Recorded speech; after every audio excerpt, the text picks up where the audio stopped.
Ya Allah, manfaatkan ilmu kami, ya Allah.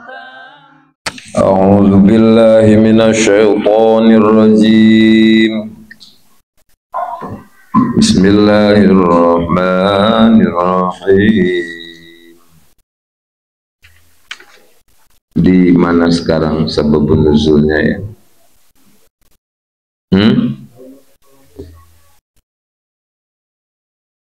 Yauma tuqallabu wujuhuhum fin-nari yaquluna ya laitana ata'na Allah wa ata'na ar-rasul wa qalu rabbana inna ata'na sadatana wa kubara'ana fa'adalluna as-sabila. Menurut ahli tafsir, di antara ayat akhbar muqayyabah menjelaskan bahwa di hari kiamat golongan kafirin akan menyesal.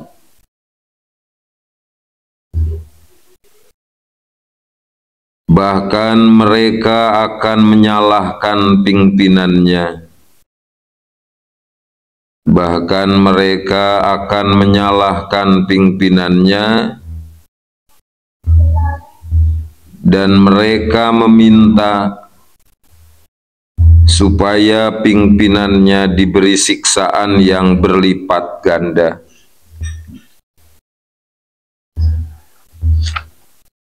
Supaya pimpinannya diberi siksaan yang berlipat ganda. Sebagaimana dijelaskan dalam ayat Yauma tuqallabu wujuhuhum finnar. Ini termasuk ayat akhbar muqayyabah. Ayat akhbar muqayyabah itu adalah ayat yang menceritakan tentang perkara-perkara gaib yang nanti akan terjadi di hari kiamat. Sekarang belum terjadi, tapi nanti akan terjadi di hari kiamat. Di mana pada hari kiamat yauma tuqallabu wujuhum finnar. Yauma di hari kiamat tuqallabu wujuhum finnar, akan digiring orang-orang kafir ke dalam neraka. Setelah mereka ditempatkan di neraka, yaquluna, mereka berkata, ya laitana ata'na Allah wa ata'na Rasul.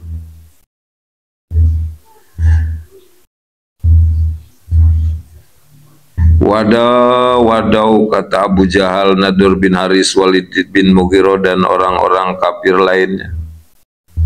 Laitana ata'na Allah, coba kalau kita orang waktu di dunia taat kepada Allah, wa ata'na Rasul, taat kepada Rasul. Jadi mereka tamani itu adalah ta'alluqul qalbi bimarghubin fih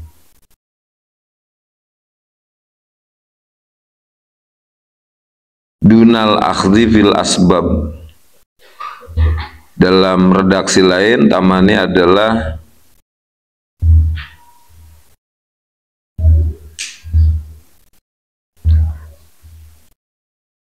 ta'alluqul qalbi bimarghubin fihi walau muhalan, meminta sesuatu yang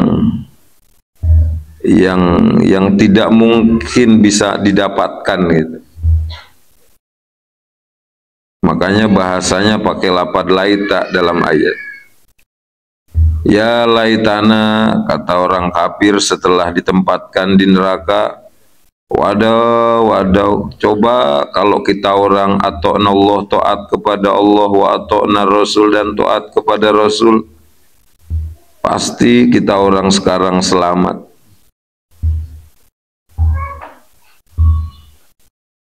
Jadi mereka menyesal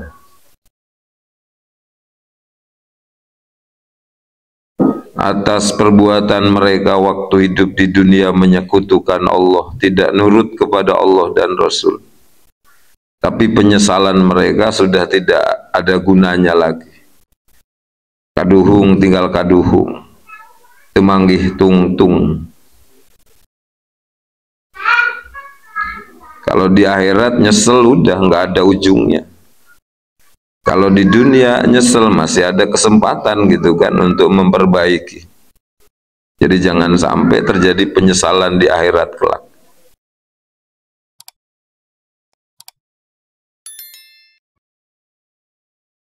Karena akhirat yaumul jaza, desa pembalasan.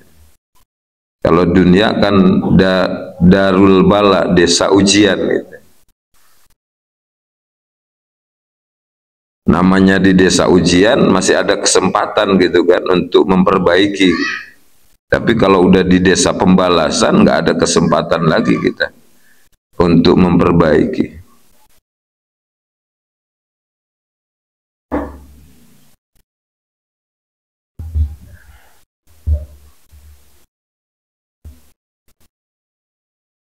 Wa ajilu bitaubati qoblal maut. Segeralah bertaubat sebelum mati. Dengan bertaubat berarti kan kita menyesali perbuatan yang sudah kita lakukan, lalu kita perbaiki. Dan dengan bertaubat kita akan dicintai oleh Allah. Innallaha yuhibbut tawwabin. Wa qalu rabbana inna ata'na sadatana. Lalu mereka di neraka menyalahkan pimpinannya dengan berkata, wa qalu rabbana, ya Allah, kata mereka, inna ata'na sadatana, kami waktu hidup di dunia manut kepada pimpinan-pimpinan kami, wa kubaro'ana, dan kepada para pembesar kami. Ternyata fa'adalluna sabil, mereka menyesatkan perjalanan kami.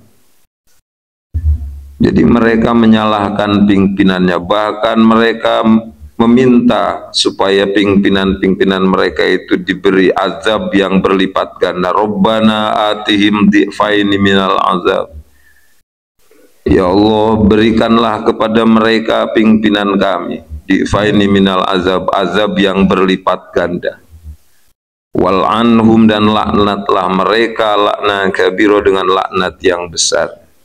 Seperti itu nanti yang akan terjadi pada hari kiamat. Kalau sekarang mereka orang-orang kafir antara pengikut dan pimpinan masih saling bahu membahu,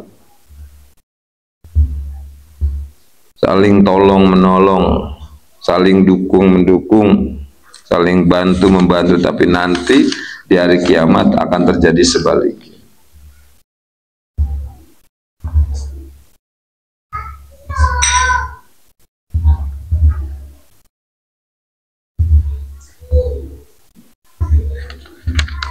Selanjutnya, ya ayyuhalladzina amanu la takunu kalladzina azaw Musa fabarra'ahu Allahu mimma qalu wa kana indallahi wajiha.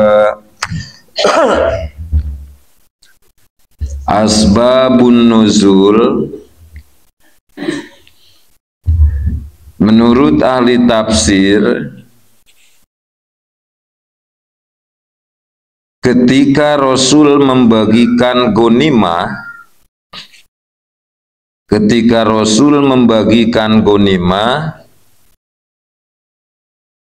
ternyata diejek oleh golongan munafikin.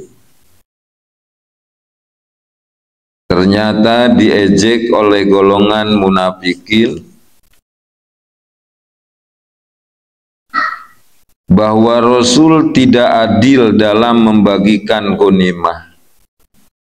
Bahwa Rasul tidak adil dalam membagikan ghanimah.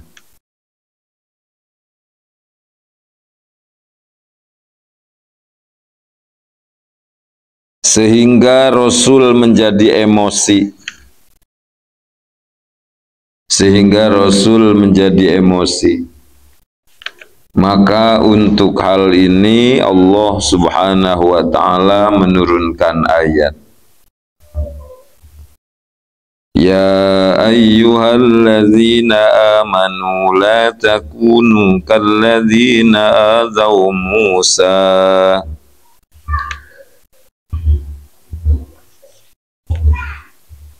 Jadi ketika Rasul membagikan harta ghanimah hasil rampasan perang kepada para sahabatnya,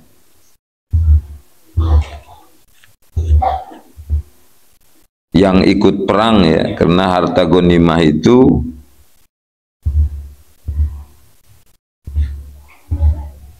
dibagi 5 ya.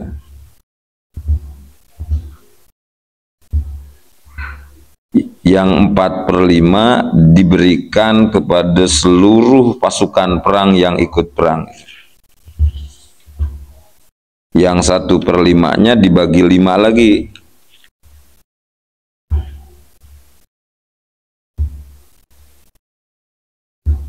Satu per 5 dari 5, kami bilang yang 1/5-nya dibagi 5 lagi. Pertama diberikan kepada Allah dan Rasulnya, kedua diberikan kepada Bani Hasyim wal Muthalib, 3 diberikan kepada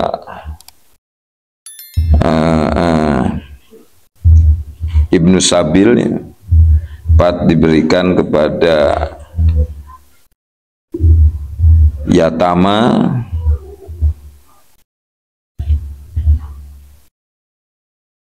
5 diberikan kepada masakin. Rasul sudah membagikan harta ghanimah itu dengan benar ya, mengikuti petunjuk dari Allah Subhanahu wa taala. Tapi ternyata orang-orang munafik malah ngejek kepada Rasul, bahwa Rasul tidak adil dalam membagikan ghanimah. Biasanya yang ngoceh kayak begini ini yang gak kebagian biasa. Ikut perang enggak dia, ghanimah pengen nggak dikasih, ngoceh akhirnya kan.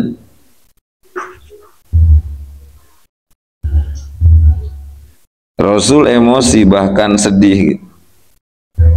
Kenapa masih ada aja gitu dari umat yang ngomongin, padahal saya udah bener dalam membagikan ghanimah, ikuti petunjuk dari Allah. Maka diturunkanlah ayat ini. Kata Allah, ya ayyuhalladzina amanu, wahai golongan mukminin, la takunu kalladzina azaw Musa, jangan kalian seperti Bani Israel yang menyakiti Nabi Musa.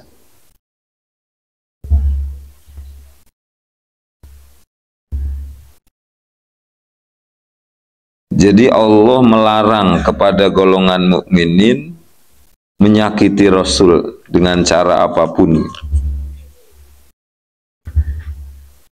Kata Allah, la takunu kalladzina azaw Musa, jangan kalian menyakiti Rasul seperti Bani Israel dulu yang pernah menyakiti Nabi Musa. Emang Bani Israel itu nyakiti Nabi Musa-nya seperti apa? Jadi Bani Israel dulu di zaman Nabi Musa itu kalau mandi di balong, di kolam gitu, bareng-bareng gitu, pada ngejebur di kolam itu, pada telanjang Bani Israel memandinya itu. Nah kalau Nabi Musa mandi di balong di kolam itu selalu pakai basahan, karena kan aurat, nggak boleh nggak boleh terbuka, harus ditutup. Kalau mandi di tempat terbuka ya harus pakai basahan, harus menutupi aurat, kecuali kalau mandi di kamar mandi sendirian ya, baru boleh telanjang bulat. Jadi Nabi Musa mandi di balong itu selalu pakai basahan. Bani Israel mandi di balong itu pada telanjang. Akhirnya Bani Israel ngejek kepada Nabi Musa.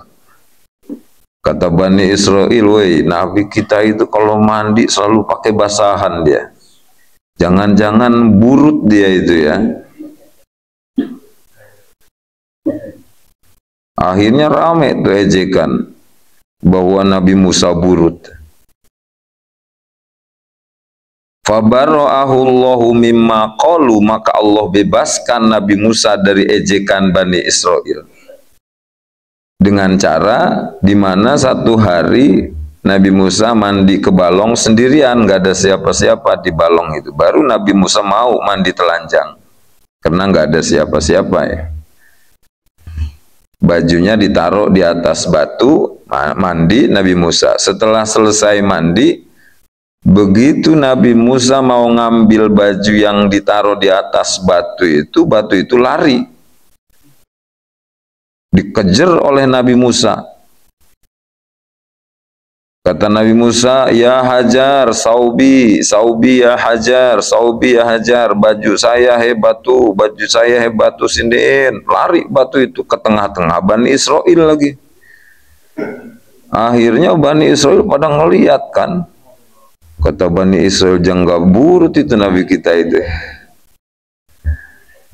Nggak burut Nabi kita. Bebaslah Nabi Musa dari tuduhan burut. Jadi seperti itu cara Allah membebaskan Nabi Musa dari tuduhan burut. Wa kana indallahi wajiha, Nabi Musa agung di sisi Allah Subhanahu wa taala. Nah, setelah diturunkan ayat ini, maka Rasul redah keemosiannya. Kata Rasul, ternyata Nabi Musa lebih berat ujiannya daripada saya. Kalau saya cuma diejek nggak adil, tapi kalau Nabi Musa diejek burut oleh kaum. Yarhamullahu Musa, laqad uziya bi aksara min hadza. Semoga, kata Rasul, semoga Allah merahmati Nabi Musa, karena Nabi Musa sangat besar sekali ujiannya daripada saya. Fasobaro, tapi beliau sabar. Nah, ini juga sebagai pelajaran buat kita ya, dimana ada aja orang yang ngejek sama kita, apapun profesi kita gitu. Ada aja orang yang ngejek, ada aja orang yang hina, nyaci, maki, ada aja. Jadi jangan aneh. Apalagi kalau kita sebagai pimpinan ya, ker bener nage pasti bahaya yang ngomongin itu. Lagi benernya aja pasti aja ada yang ngomongin, apalagi salah. Jadi jangan aneh, di dunia memang sudah seperti itu ya. Menjadi sunatil, jangankan kelas kita, kelas Nabi aja banyak yang ngejek, yang ngehina, yang nyaci. Bahkan kalau kita diejek, sebaiknya nggak usah ngebales, buang-buang energi kita ngebales orang yang ngejek. Sarwana berarti kalau kita ngebales orang yang ngejek. Buang-buang waktu dipakai ngebales yang ngejek, angguran dipakai zikir, dipakai ibadah.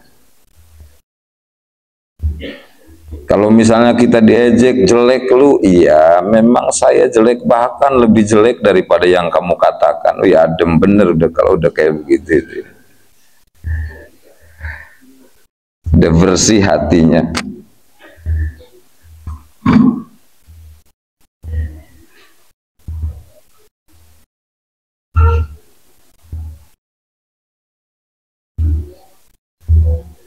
Nah seperti itu ya.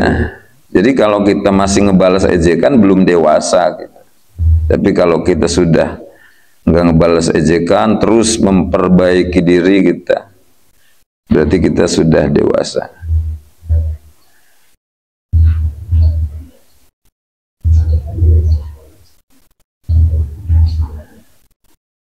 Bahkan mereka para wali mah introspeksi itu bukan hanya sesudah dicaci, tapi mereka tetap introspeksi walaupun mereka sesudah dipuji gitu.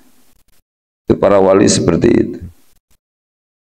Kalau kita kan kebanyakannya introspeksi itu waktu dicaci aja, setelah dipuji lupa diri, kita nggak introspeksi lagi. Kalau para wali mah mereka introspeksi diri itu bukan hanya sesudah dicaci, sesudah dipuji pun mereka tetap introspeksi. Ya ayyuhalladzina amanu taqullaha wa qulu qawlan sadida yuslih lakum a'malakum wa yaghfir lakum dzunubakum. Asbabun nuzul, menurut ahli tafsir,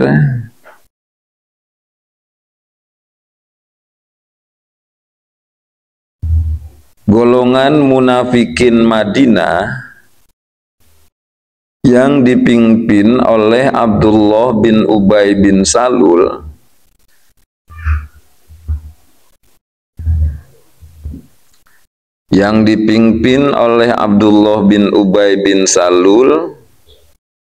banyak berbohong karena menganggap dengan berbohong mendapatkan keuntungan yang besar. Banyak berbohong karena menganggap bahwa dengan berbohong mendapatkan keuntungan yang besar. Maka untuk hal ini Allah Subhanahu wa ta'ala menurunkan ayat. Ya ayyuhalladzina amanu ittaqullah wa qulu qawlan sadida.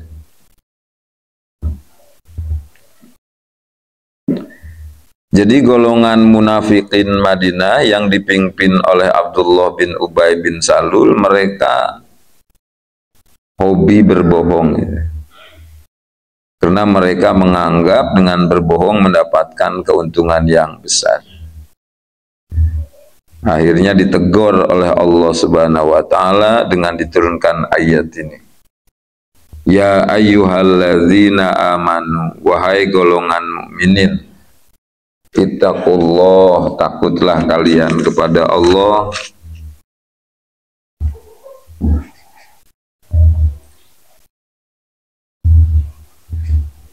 Jangan takut rugi, tapi takutlah kepada Allah.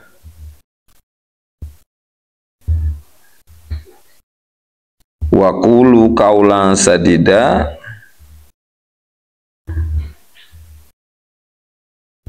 dan berkata-katalah dengan kata-kata yang benar, jangan berbohong. Jadi Allah Subhanahu wa ta'ala dalam ayat ini nyuruh kepada kita supaya jadi orang yang jujur kalau ngomong, nggak ngebohong. Bahkan dalam ayat lain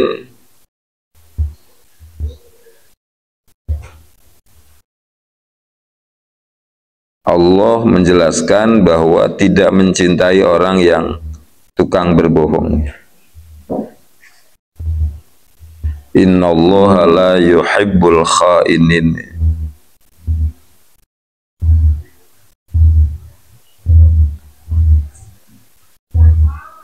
Dan sepintar-pintarnya kita berbohong, satu saat akan ketahuan juga gitu.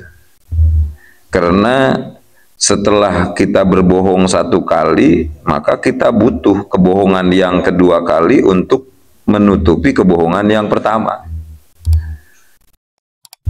Lalu butuh lagi kebohongan yang ketiga kali untuk menutupi kebohongan yang kedua, dan seterusnya. Akhirnya lama-kelamaan kan ketahuan juga kita.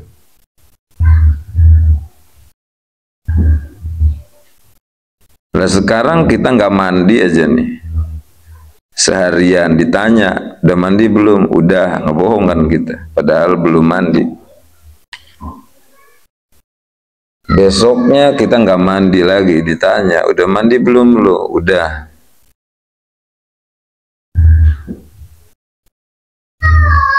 Lah kalau udah 3 hari nggak mandi kan dengan sendirinya badan itu bau gitu kan. Di hari ketiga ditanya lagi gitu, udah mandi belum lo? Udah. Ketahuan kita sama orang. Allah bohong berarti lu ngomong udah mandi, buktinya badan lu itu bau tuh. Gak mungkin kalau udah mandi bau kayak begini. Nah ini bau berarti lu belum mandi. Jadi akhirnya ketahuan juga. Sehingga ada peribahasa, sepandai-pandainya orang menyimpan bangkai, satu saat akan tercium juga. Sepandai-pandainya bajing meloncat, satu saat akan terjatuh juga.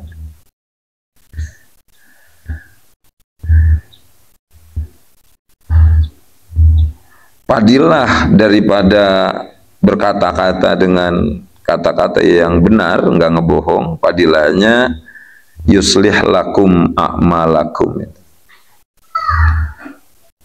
akan Allah terima ya amal ibadah kita, ayataqabbaluha. Kalau kita lihat tafsir Jalalainnya, yuslih lakum a'malakum ayataqabbaluha, akan Allah terima amal ibadah kita. Artinya Allah beri pahala. Dengan jujur tidak berbohong kita diberi pahala.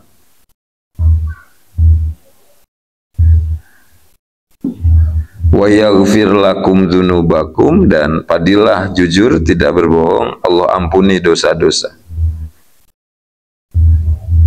Wa may yuti'illaha wa rasulah faqad faza fawzan 'azima. Padilah jujur tidak berbohong, nomor ketiga.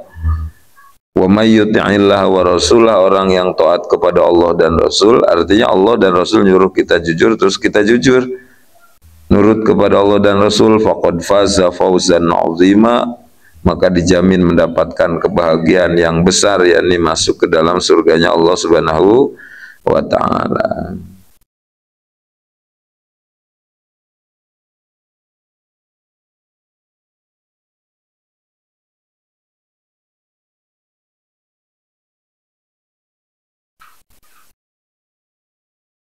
Tapi hukum berbohong itu ada juga yang wajib ya. Ada yang boleh tafsir ya. Memang secara asal hukum berbohong nggak boleh, haram ya. Tapi ada juga berbohong yang wajib ketika darurat, seperti darurat perang misalnya. Jenderal Jahit dicari oleh Belanda, nyumput di parak, di parak rumah kita gitu kan. Mau dibunuh oleh Belanda Jenderal Jahit. Terus Belanda datang ke rumah kita nanya, kata kompeni Belanda itu, "En kamu tahu mana Jenderal Jahit?" Nggak boleh jujur kita di situ, harus berbohong, wajib ngebohong di situ.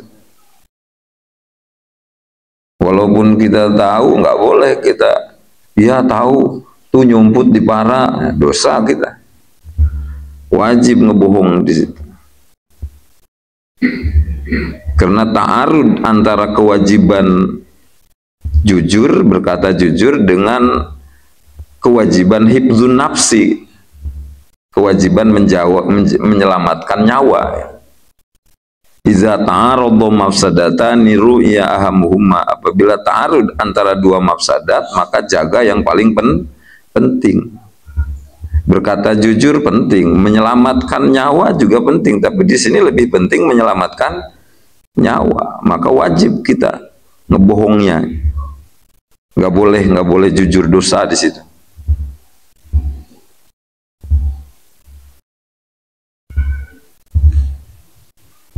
Ada juga yang boleh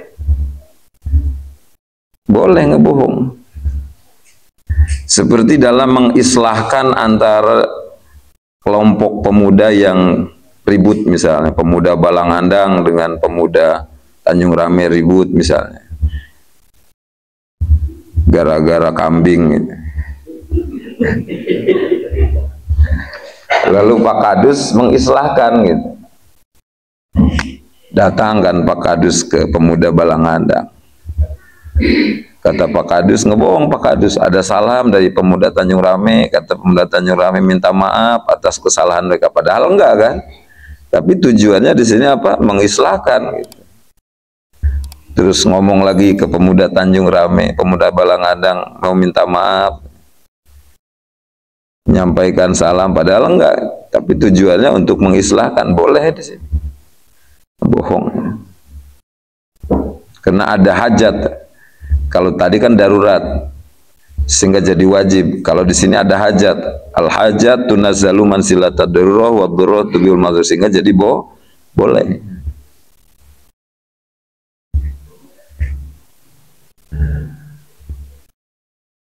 Contoh lain bagi yang poligami,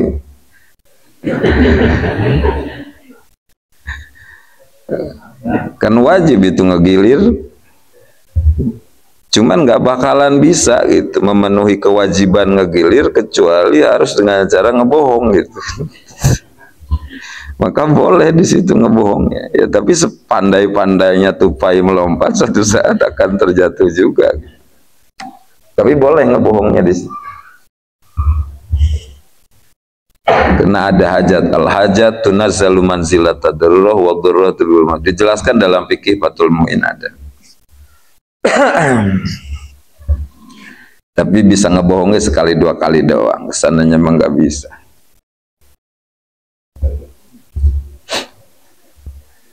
Karena itu sepandai-pandainya bajing melompat suatu saat akan terjatuh juga, sepandai-pandainya menyimpan bangkai suatu saat akan tercium juga. Nah kalau udah ketahuan kan di situ resiko itu. Ya, bisa atau tidak kita dalam menyelesaikan permasalahan.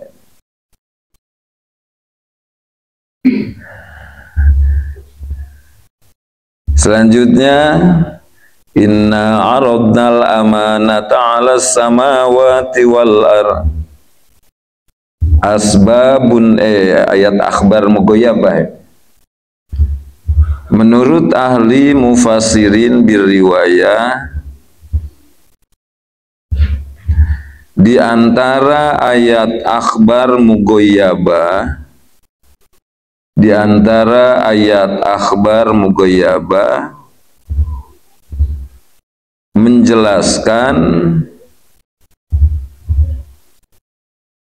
bahwa setelah Allah ciptakan langit dan bumi, bahwa setelah Allah ciptakan langit dan bumi,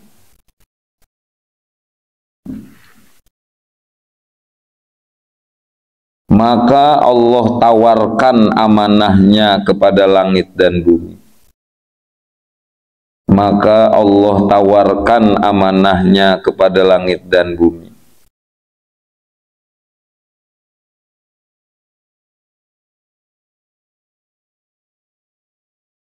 Ternyata langit dan bumi tidak sanggup menerima amanah tersebut. Ternyata langit dan bumi tidak sanggup menerima amanah tersebut. Dan setelah diciptakan Nabi Adam,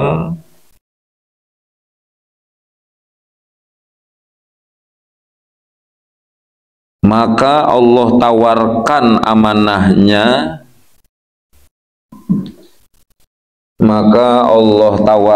amanahnya, yakni perintah dan larangan kepada Nabi Adam. Yakni perintah dan larangan kepada Nabi Adam. Ternyata Nabi Adam mau menerima amanah tersebut. Ternyata Nabi Adam mau menerima amanah tersebut, sebagaimana dijelaskan dalam ayat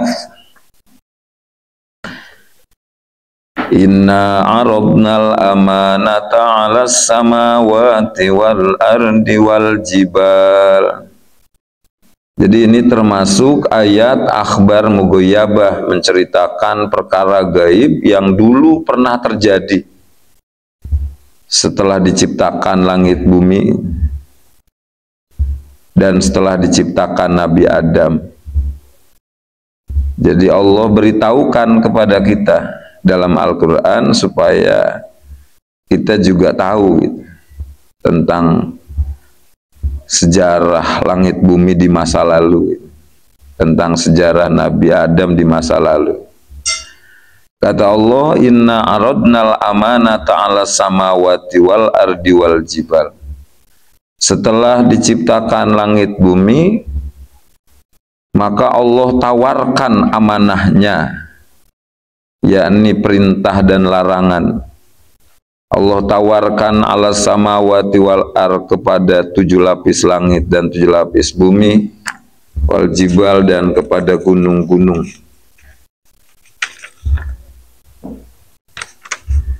Jadi kata Allah, wahai langit, bumi, gunung-gunung, maukah kalian menerima kalau diberi amanah kewajiban sholat, puasa Ramadan,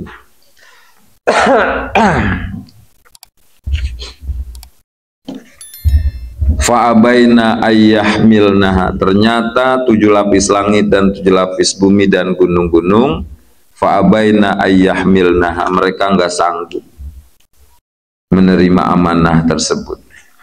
Enggak sanggup Gusti, kata langit. Enggak sanggup Gusti, kata bumi. Kata gunung-gunung juga, saya enggak sanggup menjalankan amanah tersebut.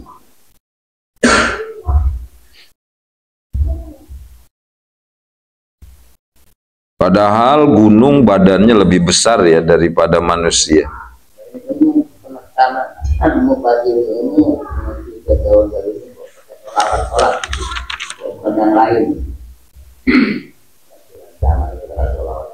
As-shalah itu wa ghairiha kan ada tuh.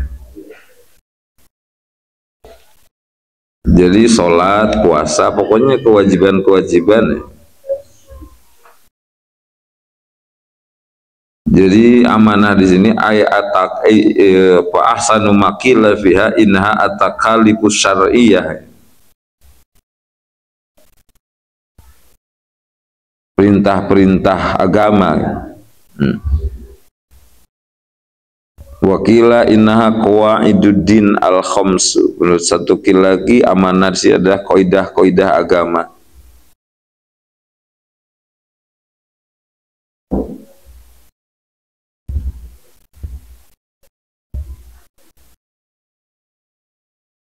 Jadi nggak sanggup langit, bumi, dan gunung-gunung menerima amanah. Padahal gunung badannya lebih besar ya daripada manusia, daripada Nabi Adam, tapi nggak sanggup. Bumi badannya lebih besar daripada manusia, daripada Nabi Adam, tapi nggak sanggup. Langit lebih besar lagi, tapi nggak sanggup. Wa hamalahal insan, setelah Allah ciptakan Nabi Adam, lalu diberi amanah oleh Allah kewajiban-kewajiban, ditawarkan amanah itu kepada Nabi Adam. Wa hamalahal insan, Nabi Adam siap kata Nabi Adam, saya akan laksanakan amanah-amanah tersebut.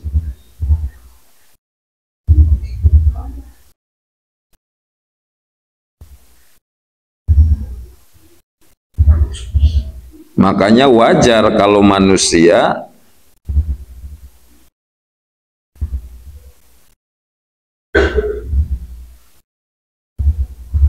sebagai makhluk Allah yang paling mulia ya. Walaqad karramna bani Adam. Karena hidup ini harus menjalankan amanah. Kalau gunung, langit, bumi, mereka tidak harus menjalankan amanah. Guer mukallaf. Jadi gunung, langit, bumi emang nggak sholat, dia nggak dosa, gitu. Karena guer mukallaf. Ayam, bebek, gitu. Nggak sholat, dia nggak dosa. Maling, dia nggak dosa ayam, bebek. Maling beras punya petani misalnya, maling padi punya petani, nggak dosa mereka karena gue mukallaf. Tapi kalau kita manusia makan dosa karena mukallaf. wa hamalahal insan. Makanya kita manusia sebagai makhluk Allah yang mulia, walaqad karomna bani Adam, karena harus menjalankan amanah hidup di dunia ini. Kalau yang lain kan enggak.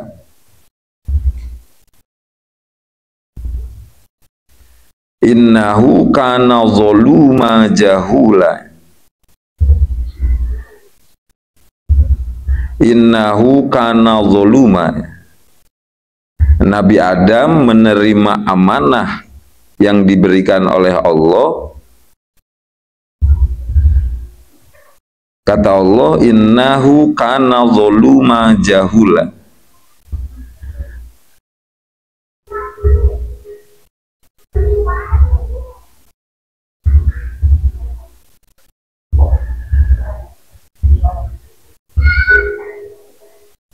Nanti maksudnya gimana ini ya, Tar 6 dulu ya.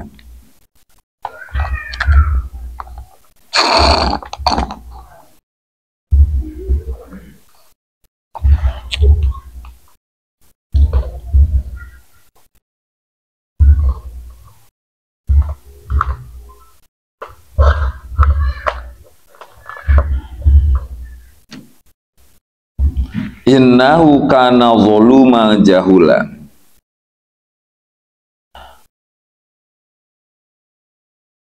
Jadi kalau manusia sudah tahu bahwa hidup di dunia untuk menjalankan amanah, wa ma khalaqtul jinna wal insa illa liya'budun, lalu tidak mau melaksanakan ibadah, tidak mau menjalankan amanah, innahu kana zaluma, maka kurang ajar itu manusia.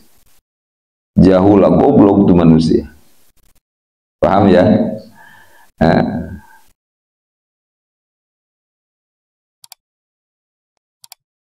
Tapi kalau manusia hidup di dunia sadar akan jati diri, karena jati diri manusia itu hidup di dunia kan untuk ibadah ya. Wa ma khalaqtul jinna wal insa illa liya'budun, sehingga mau menjalankan ibadah, mau melaksanakan amanah.